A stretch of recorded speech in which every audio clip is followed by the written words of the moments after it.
2 minutes late. Yeah, we're gonna get started. I just published last week's Bible study or Bible reading to the YouTube.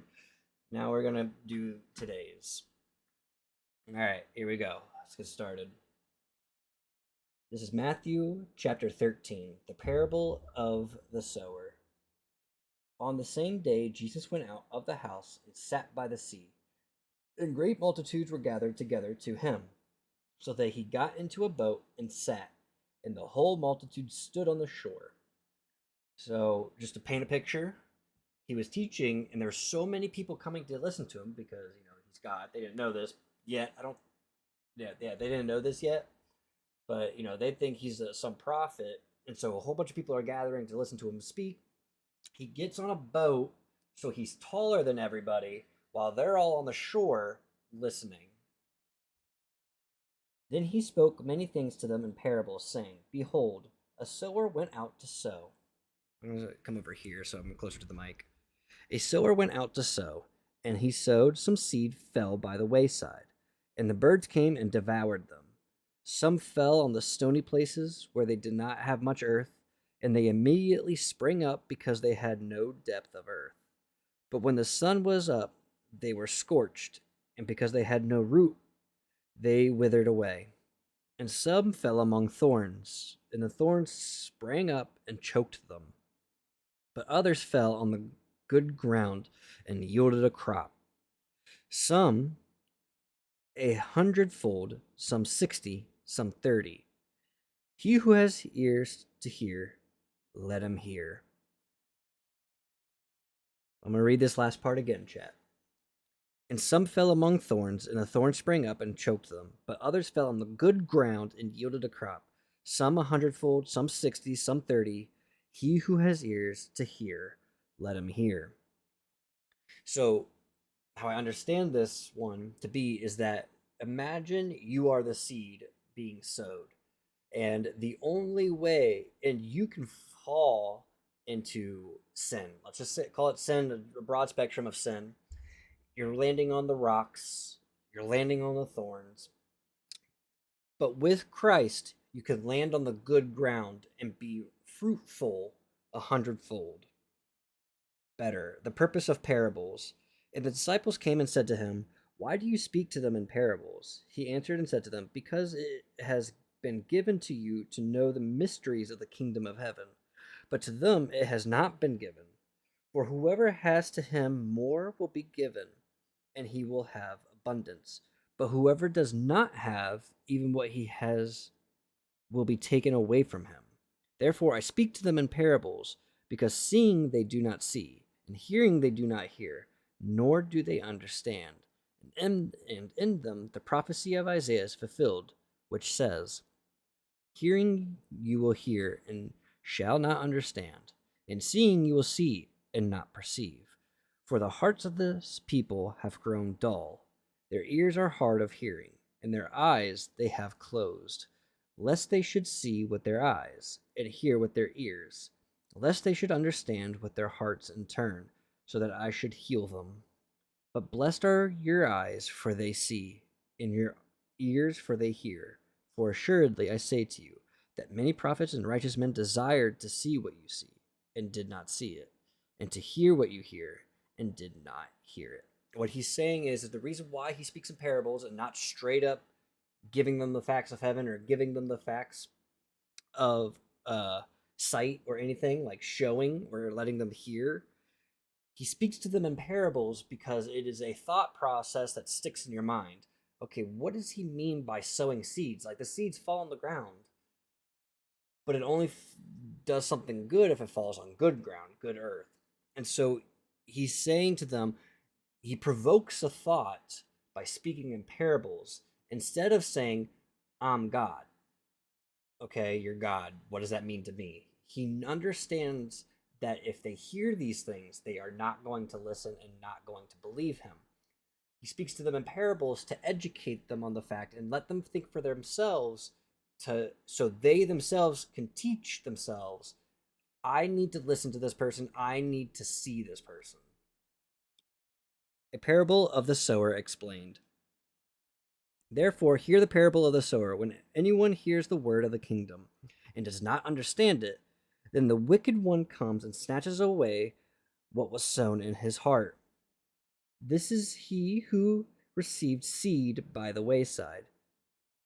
Therefore, hear the parable of the sower. I'm reading it again. When someone hears the word of the kingdom and does not understand it, then the wicked one, Satan, comes and snatches away what was sown in his heart.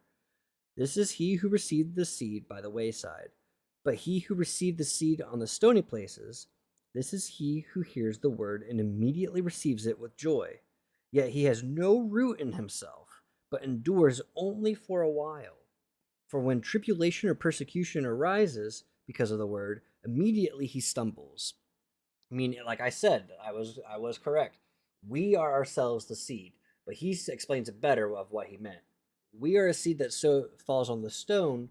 We hear the word and we accept the word, but the second there's a problem, that you just toss it off to the side. Now, he who receives seed among the thorns is he who hears the word, and the cares of this world and the deceitfulness of riches choke the word, and he becomes unfruitful.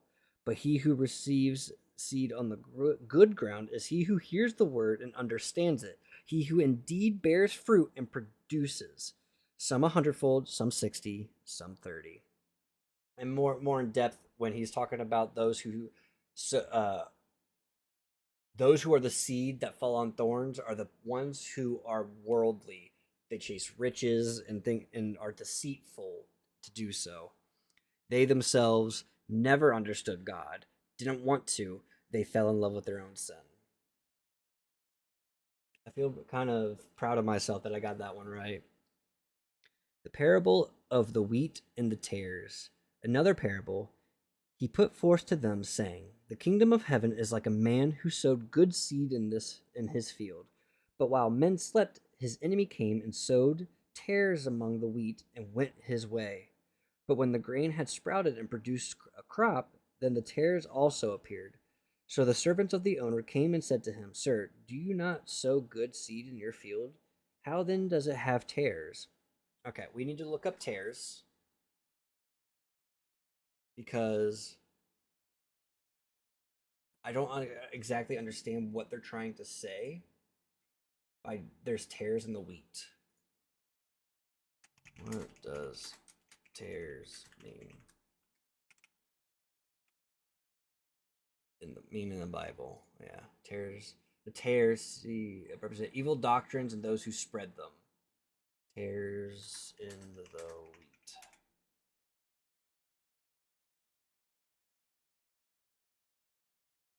Oops. The tares are children of the wicked one, those who follow the enticements of Satan. The enemy is the devil, the harvest is the end of the world. The reapers are the angels sent to reap the field. The tares bound and burned all are the evil ones separated out and cast into fire punishment at the judgment. The wheat tares.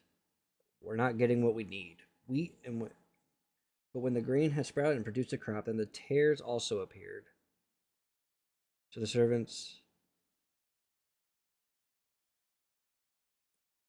farmers use process called winnowing to separate wheat from tares. Okay. What is a wheat tare?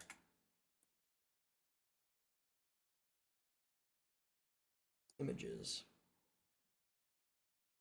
Wheat. Okay. So it has. What is the difference? This is wheat. This is tares. It's just all the stringy ones, where this is more. This one's a good one. These are tares. It has no wheat on it. This has wheat, the thick wheat. This is a tare. Okay.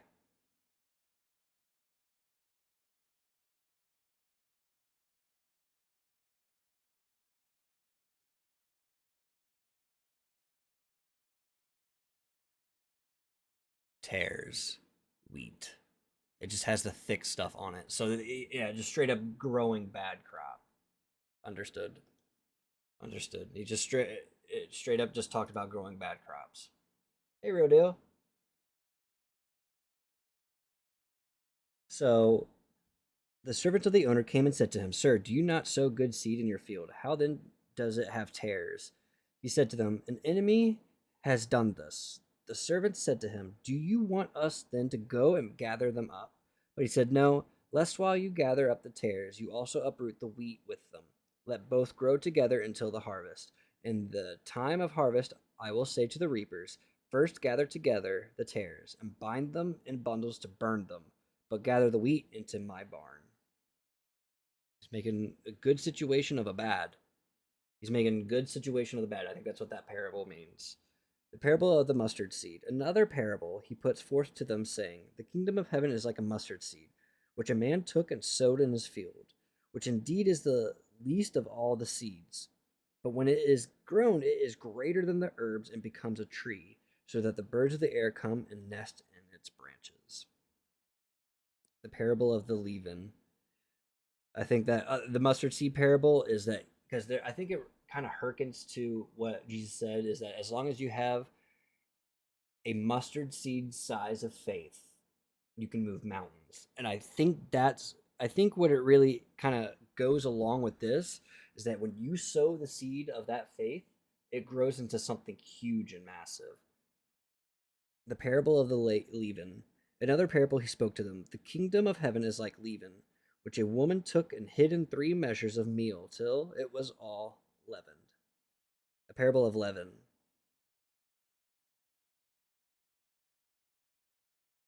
Let's look up leaven. A substance, typically yeast. Okay. Modifier transform. Prophecy and the parables. All these things Jesus spoke to the multitude in parables, and without a parable he did not speak to them, that it might be fulfilled which was spoken by the prophet, saying, I will open my mouth in parables, I will utter things kept secret from the foundation of the world. He will speak in parables. I will speak of things that are secret from the foundation of the world. He is keeping the heavenly secrets a secret from the world because we are not to know them.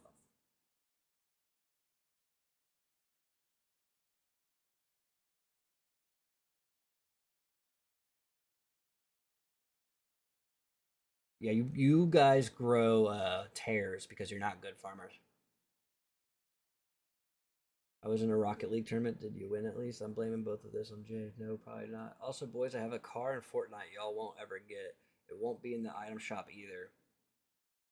People who drive lambs used to brag. Ha, be jealous. I hate to agree, Jay, but he's right. All right, the parable of the tares explained. Then Jesus sent the multitude away and went into the house, and his disciples came to him, saying, Explain to us the parable of the tares of the field. He answered and said to them, He who sows the good seed in the Son of Man, the field is the world. The good seeds are the sons of kingdom, but the tares are the sons of the wicked one. The enemy who sowed them is the devil. The harvest is the end of the age, and the reapers are the angels. Therefore, as the tares are gathered and burned in the fire, so it will be at the end of this age. The Son of Man will send out his angels, and they will gather out the listen to that, the Son of Man, which is Jesus, will send out his angels, God's angels. The only one who owns the angels is God. The Son of Man, Jesus, will send out his angels, and they will gather out of his kingdom all the things that offend and those who practice lawlessness, and I will cast them into the furnace of fire. There will be wailing and gnashing of teeth. Then the righteous will shine forth as the sun in the kingdom of their Father.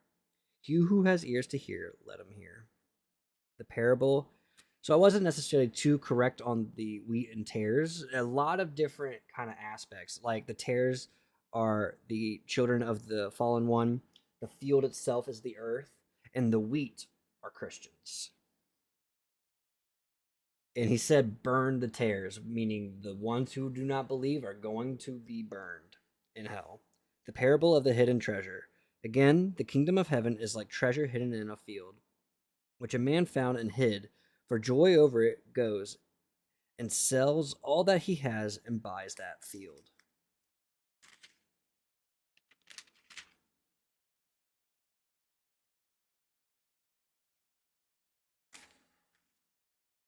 The parable of the pearl of great price. Again, the kingdom of heaven is like a merchant seeking beautiful pearls, who, when he had found one pearl of great price, went and sold all that he had and bought it. The parable of the dragnet. Again, the kingdom of heaven is like a dragnet that will cast into sea and gathered some of every kind, which when it was full, they drew to shore, and they sat down and gathered the good into vessels, but threw the bad away. So it will be at the end of the age, the angels will come forth, separate the wicked from among the just, and cast them into the furnace of fire. There will be wailing and gnashing of teeth. Jesus said to them, "Have you understood all these things?" They said to him, "Yes, Lord." Then he said to them, "Therefore every scribe instructed concerning the kingdom of heaven is like a householder who brings out of his treasure things new and old." I got to read that again. I got blank mind. Then he said to them, "Therefore every scribe instructed concerning the kingdom of heaven is like a householder who brings out his treasure, things new and old." I believe he's talking to his disciples. They are the scribes. Jesus rejected at Nazareth. You should see Marty reading his video game when he had to read letters, Gare Bear. It makes my brain hurt. Has to read letters. You should see Marty reading his video game when he has to read letters, Gare Bear. It makes my brain hurt. That was just like perfect timing. What do you mean? Because I mumble it. I mumble read the letters in my video games. I play a lot of, just so you know, I play a lot of story driven games when I'm not streaming. I play on the PS5. Like right now, I'm playing Banishers, Ghosts of New Eden, and it's awesome. I highly recommend it. You suck at reading, that's what I mean. Unless it's the Bible. I still struggle because I got dyslexia. The words are like moving around on me. You actually try to read when it's the Bible. Yes, I do. I put a lot of effort into like reading it correctly and fluently.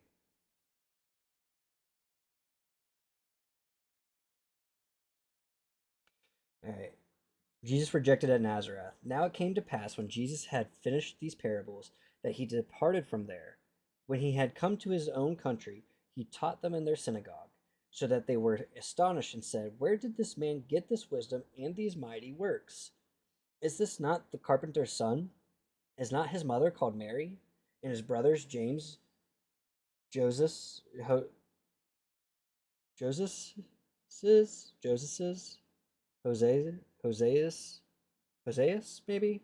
James, Josias. Guys, I don't know how to say this name, so we look it up because that's what we do. It's like Josie's. Josie's name per pronunciation.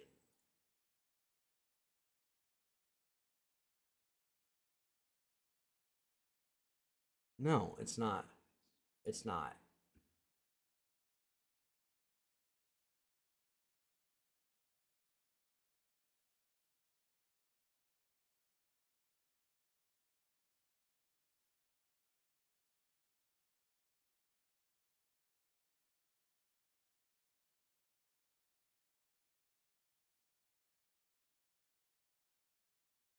Jose's. It is Jose's. It is Jose's. It is Jose's. James, Jose's, Simon, and Judas, and his sisters, they not all with us? Where then did the man get all these things? So they were offended at him. But Jesus said to them, "A prophet is not without honor, except in his own country and in his own house." Now, he did not do many mighty works there because of their unbelief. So Jesus taught at his homeland, Nazareth. He had all of his disciples with him, and he did so well that they said, "How has this guy got wisdom? How is this guy doing this? How does he have followers? What is this guy doing?" And Jesus even said, "A prophet is not without honor except his own country and his own house." Now he did not do many works, and so what he was saying is prophets are liked and loved besides the place where they reside or came from, Nazareth. Jesus came from Nazareth. And so Jesus did not heal or help anybody in Nazareth because of their unbelief. Thank you, babe. I appreciate it. And that is actually the end of chapter 13 of Matthew.